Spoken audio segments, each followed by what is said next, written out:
Thank you for joining us for this Latent Cause Analysis 101 webinar. We'll talk about the basics of latent cause analysis. My name's Rob Statham. I'll be your host here for the next 30, 40, 45 minutes or so. If you have any questions or comments, feel free to join in. Looks like a very small group, so don't worry about holding us up. It'll add to the conversation. It's little dry. You almost feel like you're talking to a wall sometimes, but if you have an comment, feel free to unmute yourself or question. I'm certainly good with that. I'd like to start by talking about the motto that we have in the middle there, everything to improve your organization, business, or life is contained within your failures. Everything. We certainly believe that. It took me a little while to actually buy off on the word everything. I've been with Failsafe now working in one capacity or another for well over 20 years. And I'm certainly now a believer that it's everything. It it's the key to continuous improvement by far. But what's unusual about things we choose to look at, failure, that's kind of our business. We help people learn from things that go wrong, is failure is incredibly unique in that it's not embraced.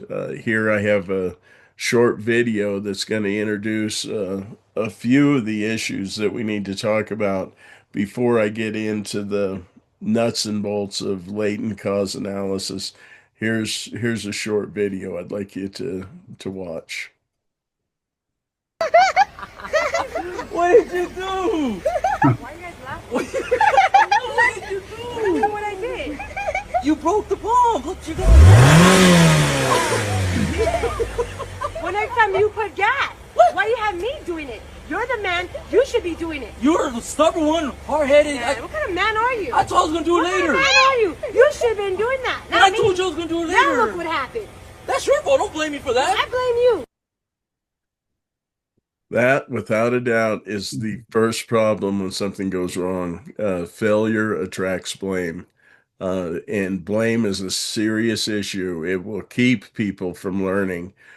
So I want to talk a little bit more about blame because blame doesn't just show up by itself when you have an incident. The higher the consequence, the more blame shows up, but it also brings a lot of its ugly cousins with it. And they come in force for high consequence events. And that's one reason it's very important to learn from these things that go wrong. We have to have a process in place that will help us deal with this. But before I talk about the process to deal with that, I need to talk about why blame is such a problem. Just a few things I want to hit on, and trust me, we could spend easily an hour talking about the problem with blame. Uh, but one slide I want to share with you is the first thing is, as I just demonstrated, blame does bring shame. When something happens, people usually want to get away from an event, a failure. They don't want to embrace it and go, "Oh, look, this is a great opportunity to learn." They don't want any part of it because there's a negative connotation with things that go wrong, and people don't want to be in that blame spotlight, if you will. That's why it's important as an organization that we don't let that culture, that attitude of blame, uh, reign within our organization. The second thing that this is what sold me, that's critically wrong with blame. If you think about it, blame and understanding are uh, they're inversely proportional. I think I'm I'm sitting right on top of your graphic there. Um, There we go. Hopefully I'm moved now. If you look at this and think about it, the more you blame, the less you'll ever understand. And the more you understand, the less you'll blame. This is true. I've tested this now, doing investigations, studying, reading the way people are. And literally, blame and understanding are inversely proportional. And that's why it's so important if we're going to learn from something that goes wrong, we have to have a way to ban blame. And that's one thing that latent cause analysis certainly does. Let me jump back over here. Uh, the third problem with blame, and to me, this is probably the most severe, is blame literally undermines trust. And some people don't think that that's really that big a deal. But if you think about this, if you pause for just a moment and get out of a large organization and start looking at smaller groups you're involved with, your family, that's one of the easiest ones to look at. Uh, Blame undermines trust, and trust is the foundation of all healthy relationships.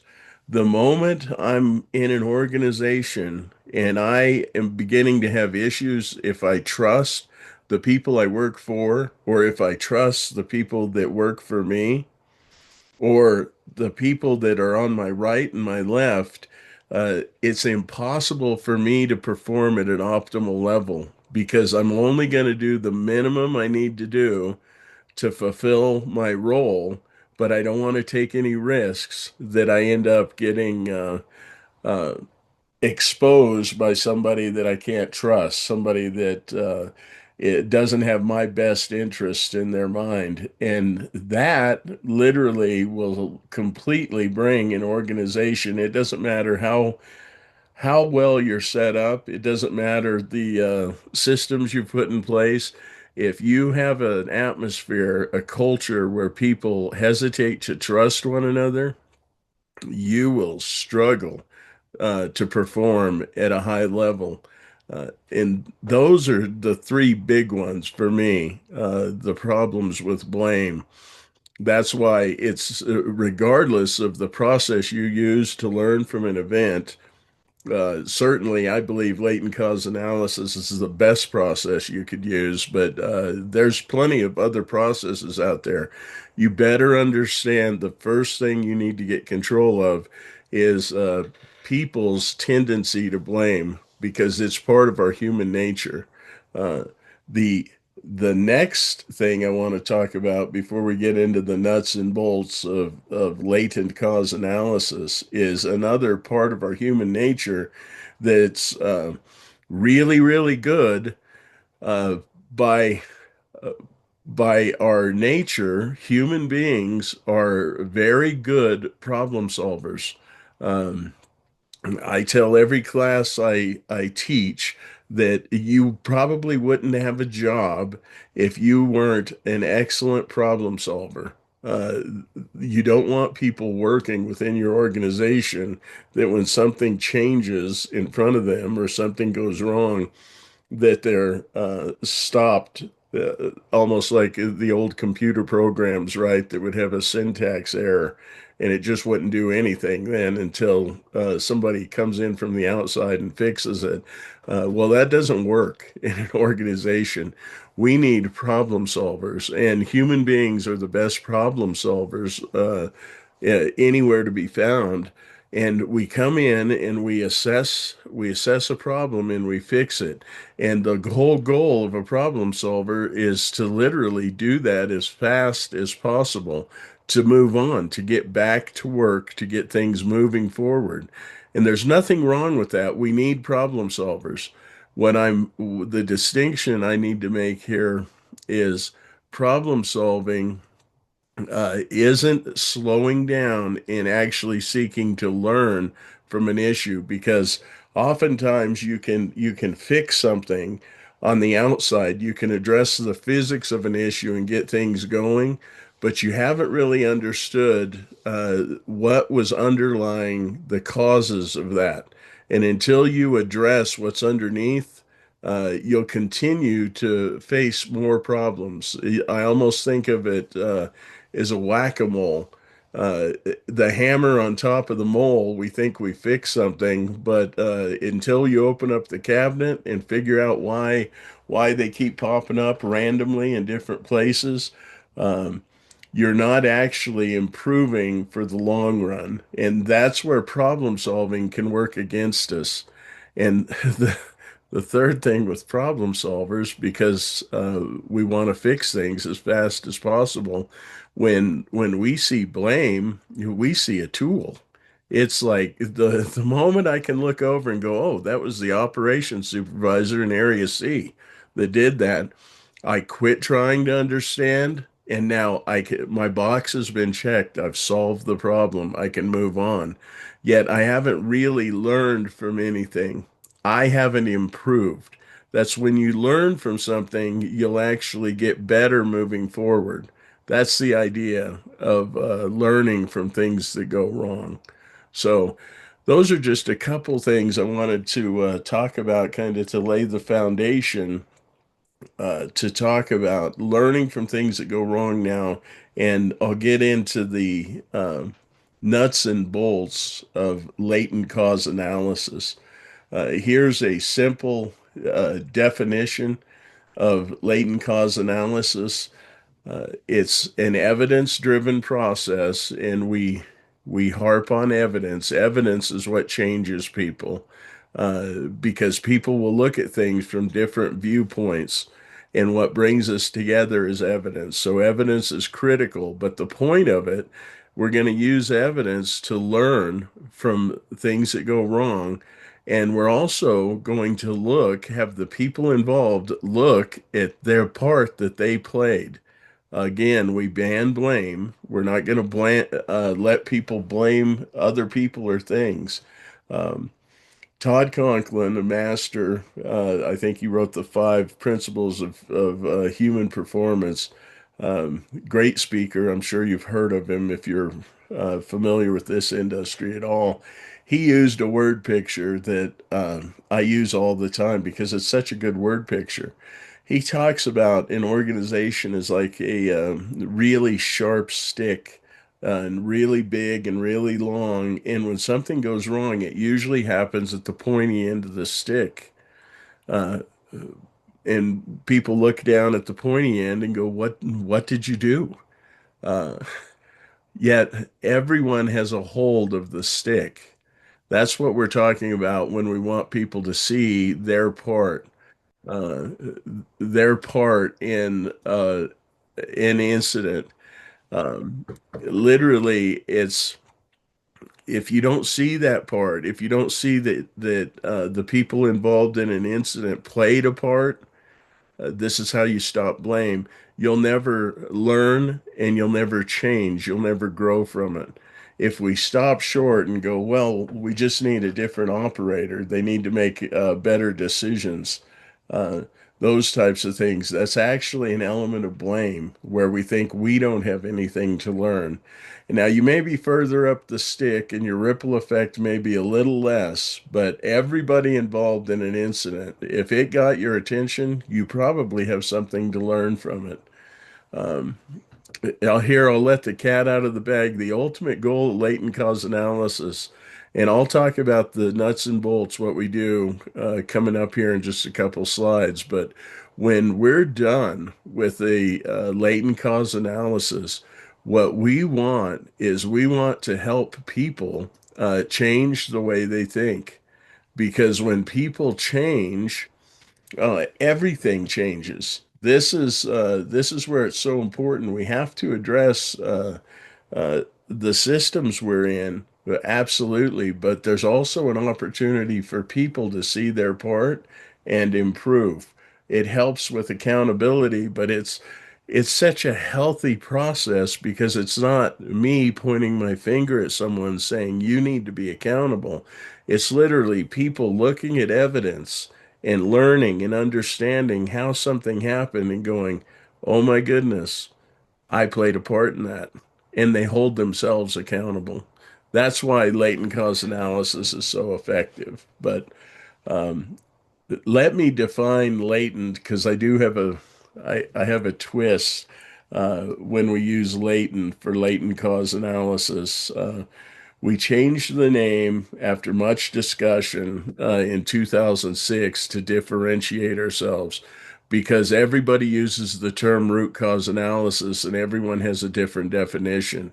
And we believe that what we've done is we've gone beyond root cause analysis. This is, and over time here, since 2006, I think history uh, is coming closer and closer to what we have been presenting as latent cause analysis than what they used to do as root cause analysis. So, with that said, let me define latent. When I talk about a latent cause or latency, if you were to look up latent in the dictionary, you'd see that. You'd see present but not visible. That's exactly what I'm talking about. If you were to open up a thesaurus and look at synonyms, you'd see hidden, veiled, concealed. That's exactly what I'm talking about. But you'd also see synonyms of dormant, inactive, inert. That is not what I'm talking about. In fact, the twist that I have on the term latent is certainly hidden, veiled, concealed, but actually alive, powerful, and active. I tell people latency actually affects everything you do. It's very much like gravity, and you may wake up in the morning and not think about it and go about your day. Nobody wakes up and goes, "Woo, that gravity is really pulling on me today." Uh, Yet it's affecting every step you take. Latency's very much similar to that. It's hidden and veiled, but it's affecting our decisions and everything we do. So this next slide is probably if there's one slide for our latent cause analysis 101, it would probably be this slide. Uh, Latent cause analysis. Basically, when you have something go wrong, you have an incident or an event, that event is going to produce evidence. And based on that evidence, you need to go out and gather that evidence and let the evidence talk to you and lead you. You'll be able then to identify how the incident occurred.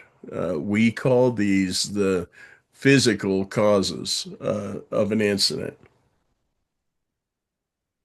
Think about literally, it's how the incident occurred. If you had a compressor failure or any type of incident, a slip, trip, or fall, it's literally the physics of the incident. Uh, and it's all based on evidence. And we have the people involved look at the evidence and come to these conclusions.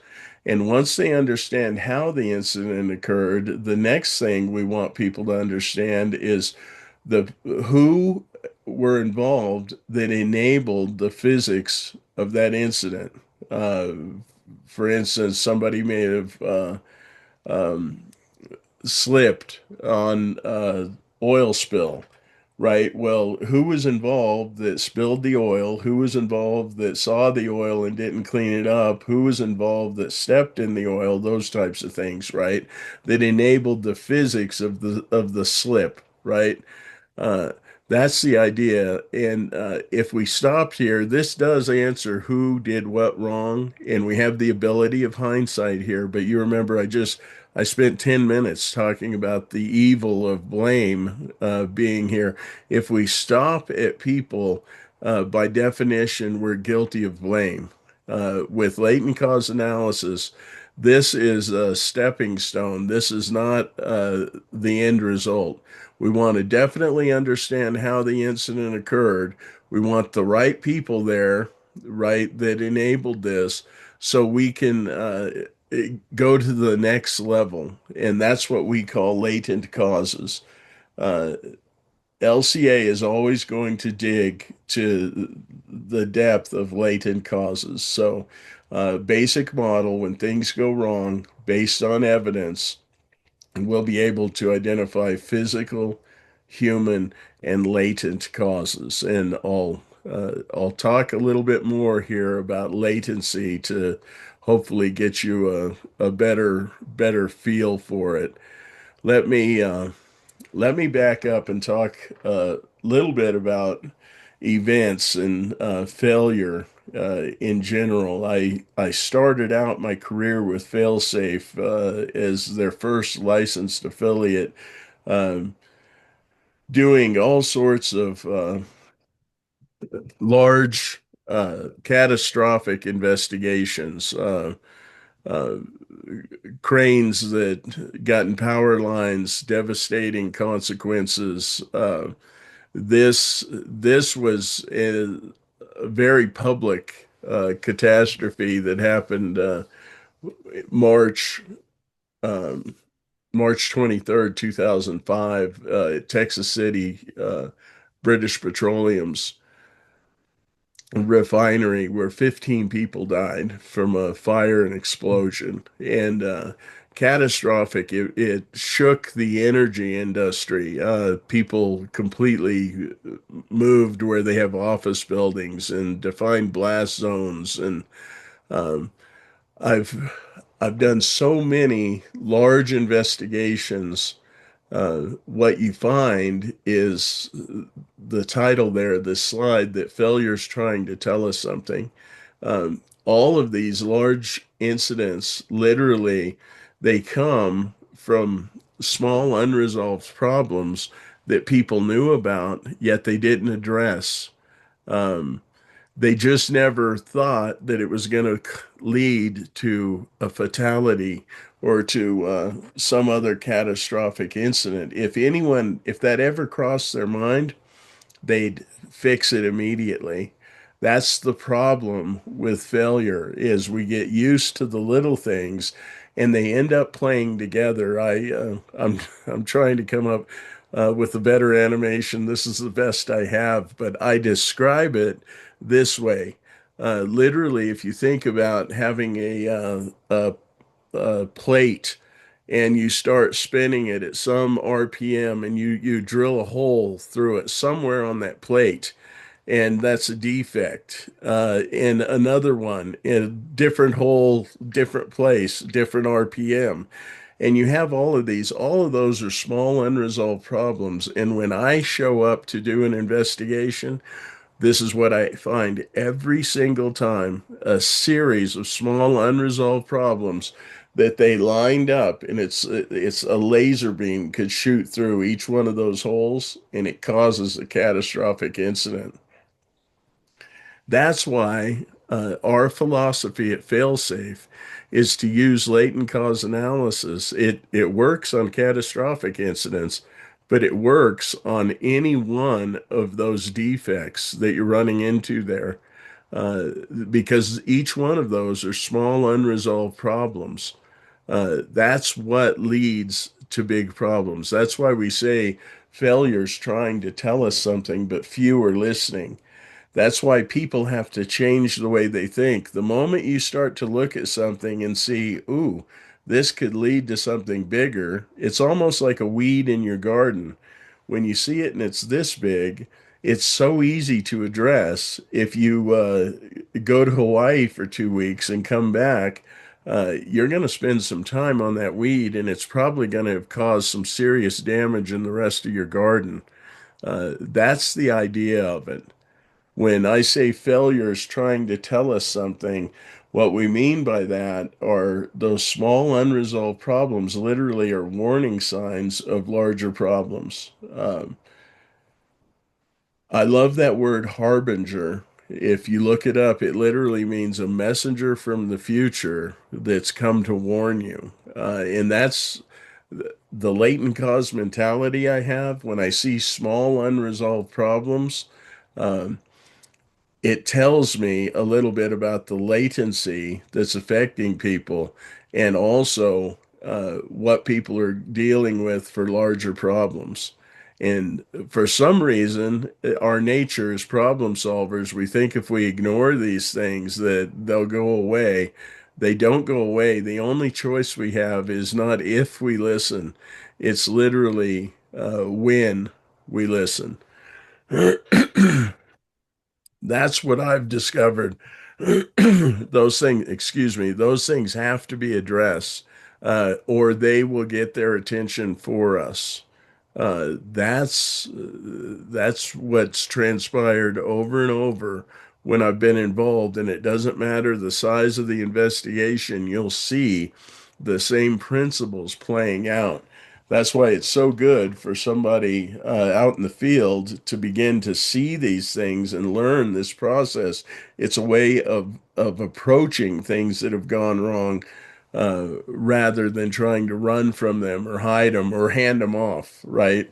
Call the HSE guy and let him investigate this. Yeah, all of a sudden, you begin to see that we all play a part, and people start to address things. Um, Unfortunately, I would say most of us are dealing with this. Failure is trying to tell us something, um, but very few people are aware of what I just shared with you. Most people have blinders on and they don't see small unresolved problems as warnings. And that makes up the way we are. That's actually what makes up our culture. Anytime a group of people, I'm moving into latency here. I'm not just talking about culture, but anytime a group of people come together, our thoughts, our attitudes, our beliefs are going to meld together almost like a stew, and it forms a unique culture. That's why people are different. From Australia to Brazil or from Alabama to Alaska, you'll run into unique cultures. And most of the time, uh, that culture helps us. If we were in a live classroom here, and I'm feeling fairly confident, I can probably say this now, even on a webinar, that's why no one reminded you to get dressed today before you go to work.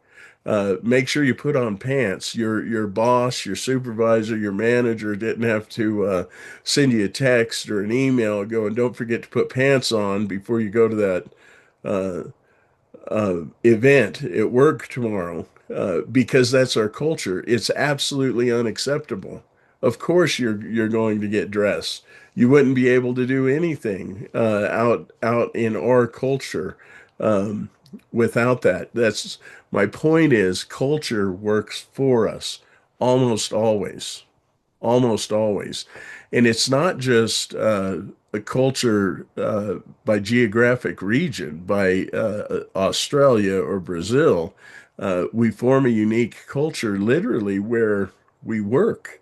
Um, Plants, industries, your place of business, your organization also forms that unique culture, and usually it's fantastic. That it contributes to your success. Uh, my whole point here is that when something goes wrong, when you have an incident that gets your attention, you have an opportunity to learn. There's also a small part of culture. There's a small part of your culture that we call latency that contributed to the things that went wrong. Our culture's not perfect. That's my point. And those times where we have the pieces of our culture, the way we are as people in an organization, They contributed to our problems. If we don't identify it, you remember it's hidden, it's veiled, it's concealed. If we don't identify latent causes, they will remain there. We won't address them, and we'll just have a different problem in a different area. You can think of it like whack-a-mole. Um, I wanted to share with you just a brief example of that. I mentioned Texas City's catastrophic incident they had back in 2005. It literally shook the oil and gas industry. Immediately, British Petroleum started their own investigation to do a root cause analysis. They had gone Oh, it was a tremendous amount of time. I should go back and refresh myself. They had gone years without a lost time incident. They were ready to celebrate. It might have been 3 years or 5 years since they had a lost time incident.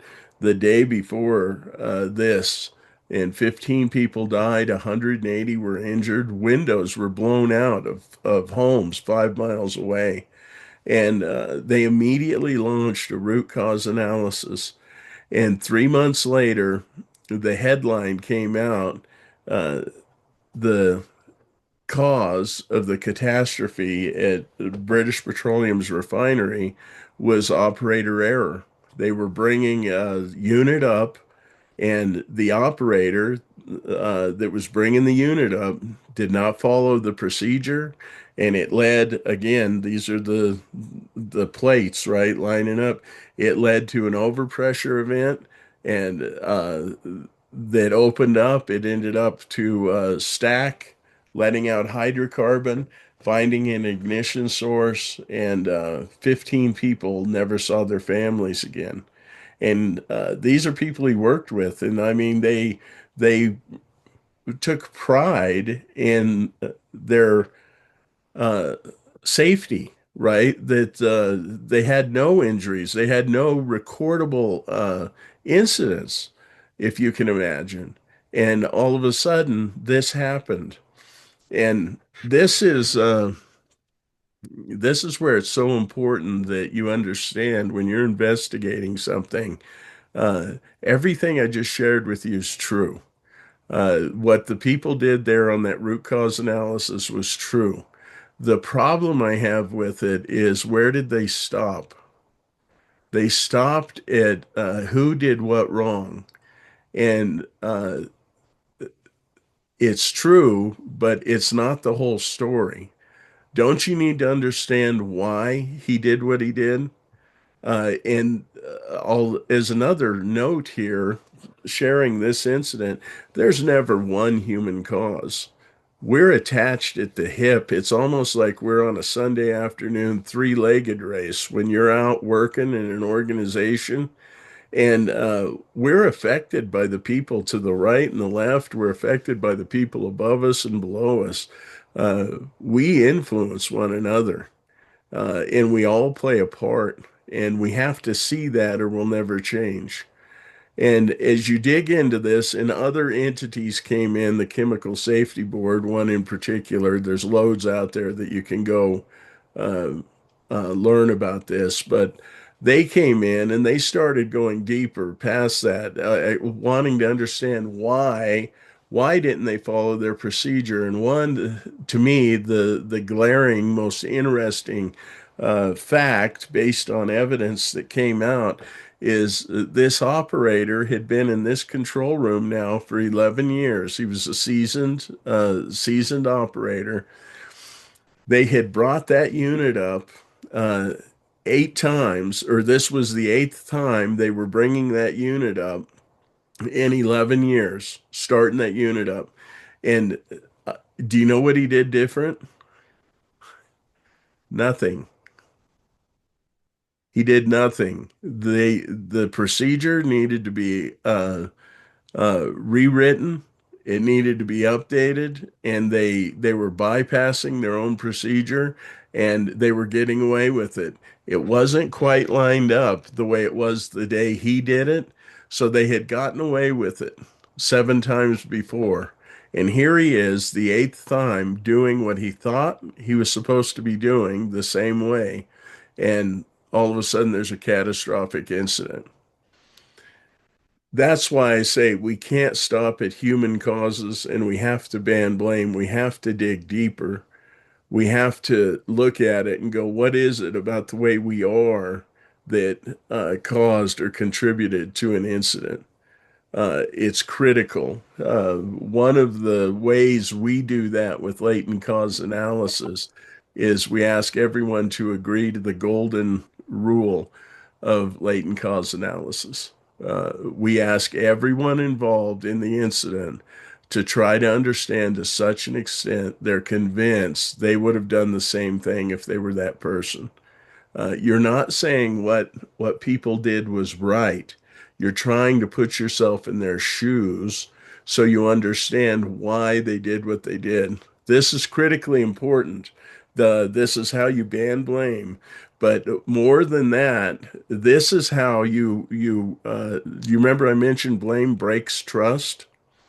This is how you restore trust.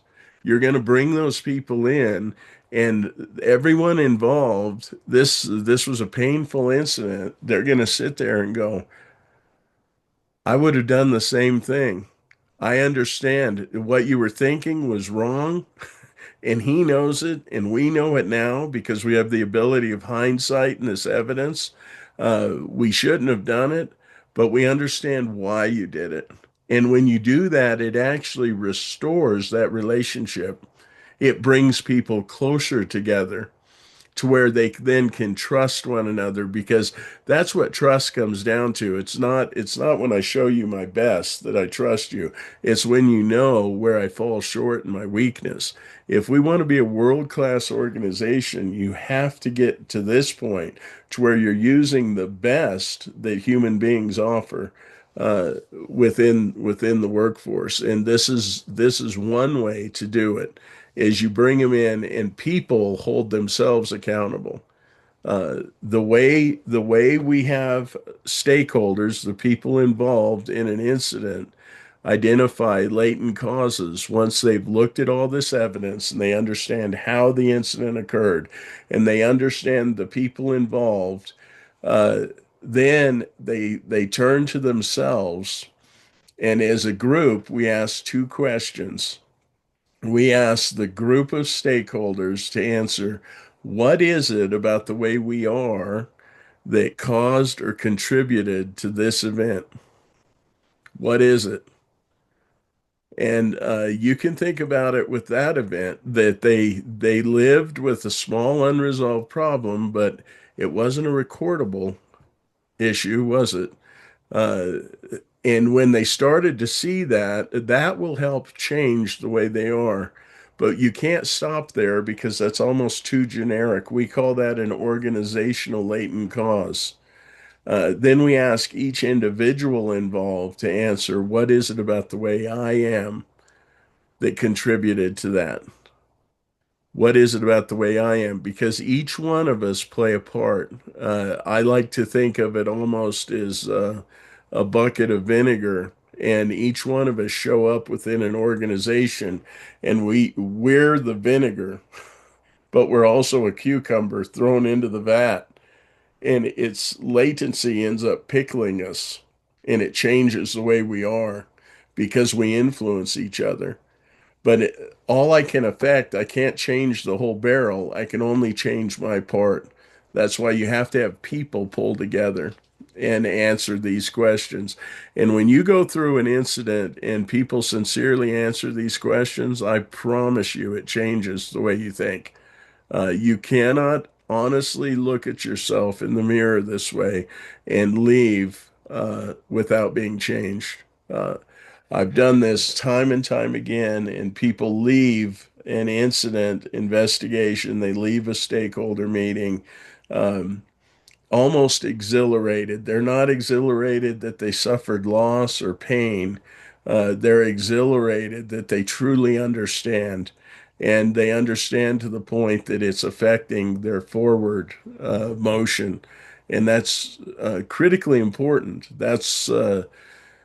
That's the nuts and bolts of latent cause analysis. Is it's going to help you learn from things that go wrong and change the way people think moving forward, so that you can build on this momentum. So, with that being said, I guess if I were to highlight key takeaways from latent cause analysis 101, it would be these things. And feel free if you have any questions or comments to jump in here at the end.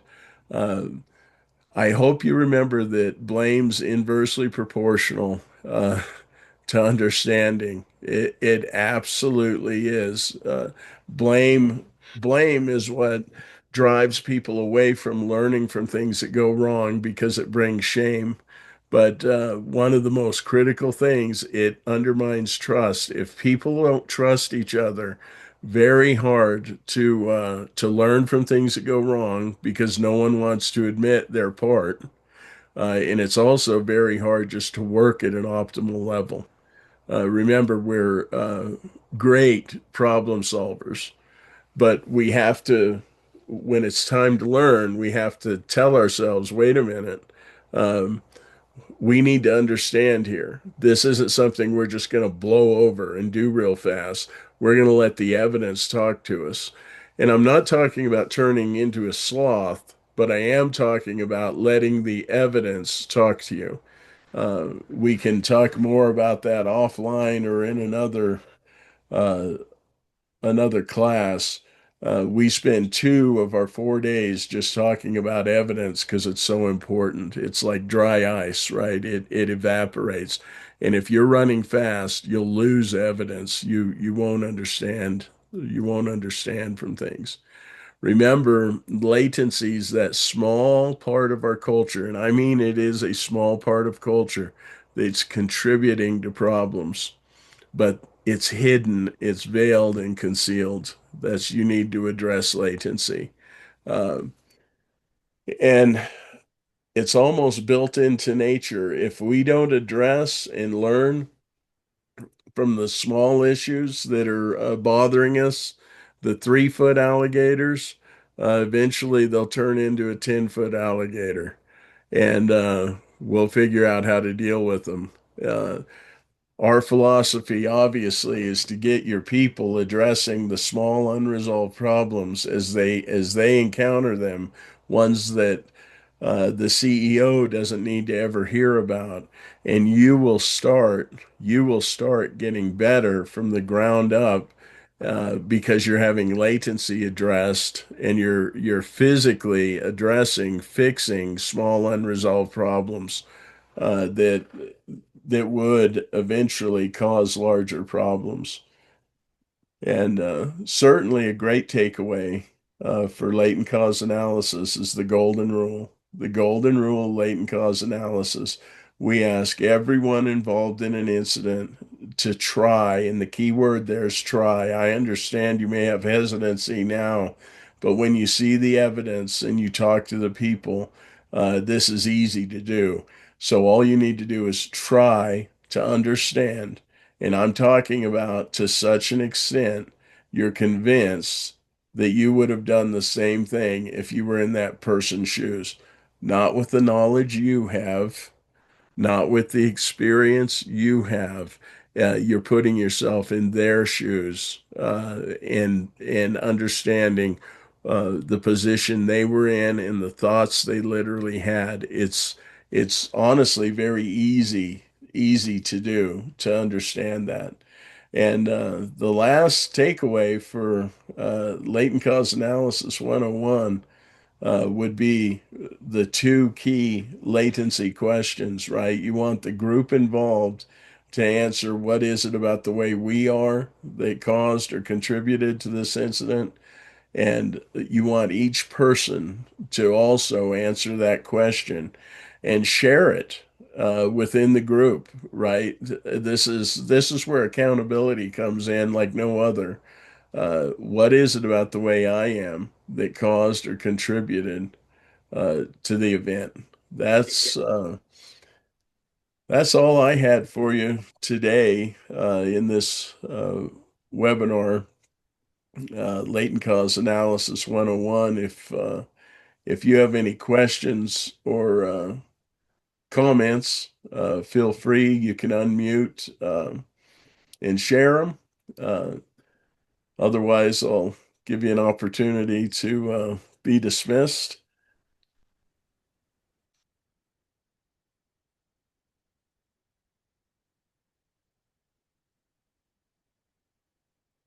I have chat up as well if you'd like to use that. Hello? Yeah,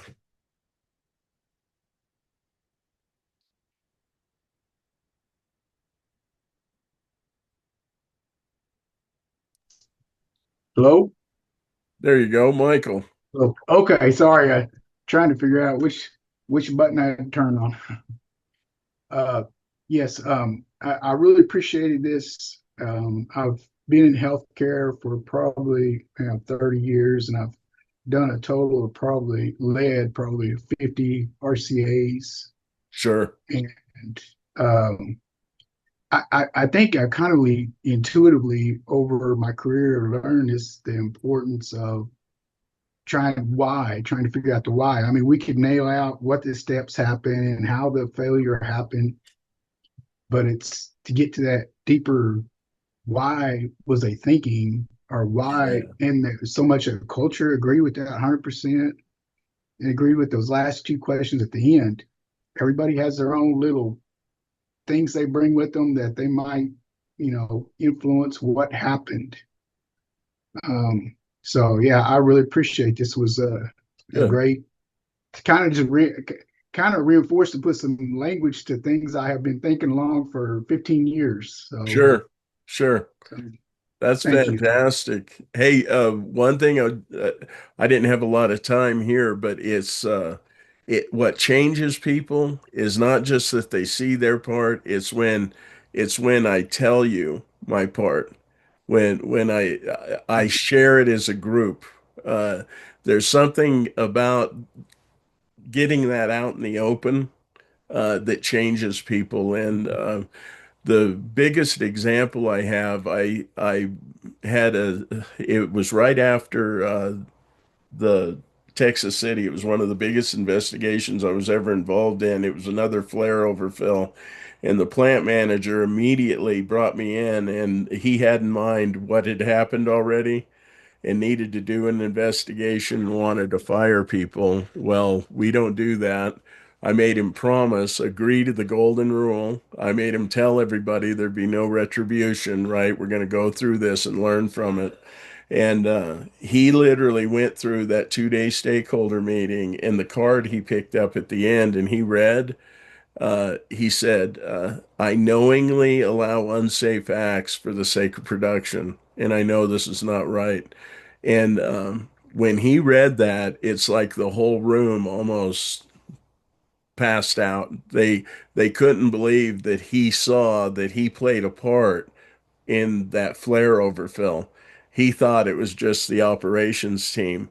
And it changes the whole atmosphere, the whole organization when people hold themselves accountable. So I'm glad you had those takeaways. I just wanted to make sure I mentioned it, but it's subtle. Have people share that within that group. We call that the stakeholder meeting, because that's what changes people, right? Great. Great. Thank you. Yeah, Appreciate that. yeah, absolutely. Any other questions or comments? Well, feel free to. We offer webinars if you'd like to use it for your team, for a monthly safety meeting or something like that. Get a hold of us, and we'd be more than happy to share with your work group over lunch or anything like that. So appreciate all of your time, and until next time, we'll talk to you later. Stay safe.